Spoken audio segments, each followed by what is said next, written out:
Good day, and welcome to the Contango second quarter 2020 results conference. At this time, I would like to turn the conference over to Wilkie Collier. Please go ahead, sir. Thank you. Good morning, and welcome to Contango's second quarter 2020 earnings call. My name is Wilkie Collier, and I'm the Chief Executive Officer of Contango. I am joined by Farley Dakin, the company's president, and Joe Grady, the company's Chief Financial Officer. I hope everyone has had time to read through this morning's earnings press release, including the cautionary statements regarding forward-looking information and non-GAAP measures that apply to the statements on this call. On our last quarterly earnings call in late June, we reiterated Contango's internal or organic goals for the year, which have not changed. 1. Free cash flow generation, still our biggest focus, and still expected over the course of this year in the current commodity price environment. 2. LOE reductions. This has been a huge focus for us, as evidenced by the beat this quarter on operating costs. Partially, this was due to our reduction in workover rigs during the quarter, but we were still able to beat the high end of production guidance in spite of the workover reduction. The added benefit for LOE reductions is an increase in reserve value, none of which is reflected in our year-end 2019 reserve values. 3. Hedges. Our hedge book remains valuable and core to our operating strategy. Importantly, because we came into the pandemic well hedged, we were able to avoid incremental hedging at the low prices experienced in the second quarter. We are 70 and 67% hedged on forecasted oil PDP this year and next. 4. Storage. Our latent storage capacity in central Oklahoma allowed us to avoid selling unhedged barrels into a very weak crude market in Q2. We are now selling those barrels this quarter at a materially higher spot crude price. During Q2 and subsequent to the quarter, we have been working diligently in integrating the Mid-Con Energy Partners assets and human capital into our platform. We are proud to have enhanced our management team via the appointment of 2 Mid-Con executives, Chad Roller and Chad McClawhorn, to the positions of Chief Operating Officer and General Counsel, respectively. In addition, we have hired several technical professionals from Mid-Con. I have relationships with these people dating back several years, and we are excited to add their expertise in enhanced oil recovery assets to Contango, which is a niche asset class in upstream that we have interest in pursuing. Enhanced oil recovery assets are typically very low decline and long-lived, making them ideal assets to own in a rising crude environment. Now I'd like to spend some time talking about our pipeline of opportunities. In the last several months, we have evaluated a pre-reorganization distressed Mid-Con player, a first lien loan outright purchase at a discount, bond purchases, in-court reorganizations, 363 sales, as well as M&A. We are less concerned with the existing structure of the investment and more concerned with the underlying asset value, how to get to it, and how to maximize that value for our shareholders. The number of opportunities has increased substantially over the past quarter, and we are actively tracking bankruptcies, missed interest payments, and debt defaults. As of July 31st, 2020, there have been 32 bankruptcies with an aggregate debt balance of $49 billion. Each one of these situations is unique, and we believe our flexible mandate, permanent and supportive capital structure, and long-term investment horizon gives us a competitive advantage in these types of situations. For our counterparties, our ability to be flexible with how we transact, coupled with the elimination of standalone G&A and restructuring expenses, make us an attractive option. In certain cases, we may elect to wait until post-reorganization to transact to minimize friction costs and the unpredictability of the outcome for Contango. In either case, we believe that the Contango platform is well positioned to capitalize on these opportunities. I'd also like to comment on the recent share registration statements filed by the company on behalf of certain insider individuals, including myself. These registration statements relate to the issuance of preferred stock from the private placement capital raises in 2019.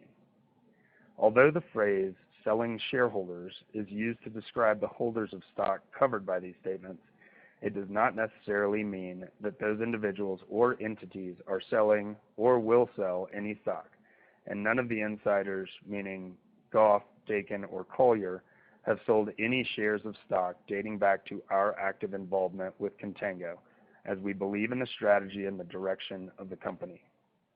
These preferred shares were pari passu in right of liquidation with the common shares, paid no dividend, and given the illiquid nature of the security, would probably be considered inferior securities relative to common shares. We issued them because it allowed us to raise equity capital when our authorized share count wouldn't allow us to issue incremental common shares, and in a way so as not to disadvantage minority shareholders. We now have no outstanding preferred shares, as all have been converted to common. I'd like to end my prepared remarks by thanking all the employees of Contango for their hard work and dedication to the company during these difficult times in our industry and country, and welcome the new employees at Contango who came over from MidCon and elsewhere. Thank you for your time this morning and for your interest in Contango. With that, operator, we are ready to open up the line for questions from the analyst community. Thank you. Ladies and gentlemen, we are now opening the lines for questions from the analyst community. Please signal by pressing *1 on your telephone keypad. Please ensure the mute function on your telephone is switched off to allow your signal to reach our equipment. A voice prompt on the phone line will indicate when your line is open. Again, please press *1 to question.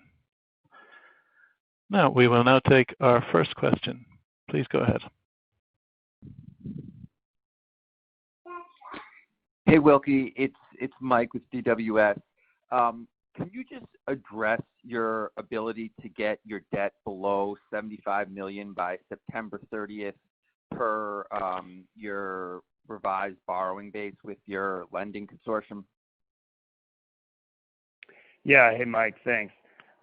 So as you pointed out, we do have a borrowing base that drops down from 85 to 75 in the end of September.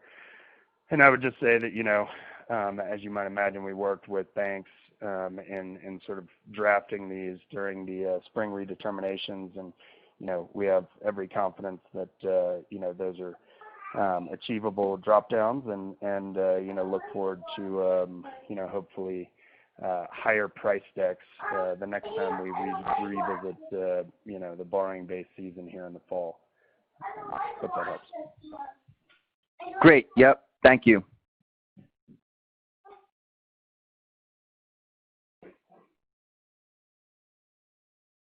We will now take our next question. Please go ahead. Hey, this is Brett Hendrickson with the comments. Can you guys hear me? Yes, we can hear you. Hey, good morning. Thanks for taking the question. I was just curious, in terms of plug and abandonment, cash needed to be spent on that over the next 12 or 18 months. Is that very material? Do you have line of sight on that? Yeah, thank you for the question. It is not. Unlike a lot of guys who have big well counts, especially when it's offshore, you can end up having pretty big P&A obligations. We have very little of those, and I think, offshore is really the place where you have to focus on it the most. As you know, we have single-digit active well count offshore, and so we have no offshore P&A scheduled this year and very minimal P&A scheduled this year and next. Okay, and then do you have if I'm just calculating your leverage ratio here, I think I think obviously you're hoping to get the EBITDA via some things with MCEP and so forth, but if I just annualize the 7.5, I think you're at about 2.7 times leverage. So do you have plans to do either further action in the capital markets or some other action to work that leverage ratio down? I know it's not going to be with the drill bit, at least for the next few quarters. So I was wondering what your plans are there. Yeah, no, it's a fair question. Look, I'd just say that Q2, if you annualize that for a lot of people, it's a pretty ugly number just given the strip that you saw during that quarter. So fortunately, we use trailing 12-month leverage ratios, as we look at it internally and then with our lending and equity partners. So we don't see leverage as being an issue, and that number is the number you just mentioned is materially higher than anything that we'd be looking at on a rolling 12-month basis. Good point. And then just wanted to understand the borrowing base steps down to $75 million, but is there any other? I think I read in the release something that implied there was a few million. Is the actual availability going to be $75 million, or is it going to be somewhat less? Is there something else in that calculation that we're missing? There's a small difference there. The only difference between sort of borrowing base availability and the actual borrowing base number is letters of credit outstanding. So we have, I believe it's about $1.9 million in a letter of credit outstanding across the company, and that's the only thing that would reduce that. Now, if that's lifted at some point, that would be incremental, but it's relatively minor. Okay. And you said that's just $1 million and change right now? Yes. Okay. Thanks for your time. Thank you. There are no questions in telephone queue at this time. Awesome. Well, thank everyone for taking the time and for your interest in Contango this morning. Anyone who has follow-up questions, please feel free to reach out to any of the three of us on the phone. And otherwise, we look forward to talking to you again in November. Thanks.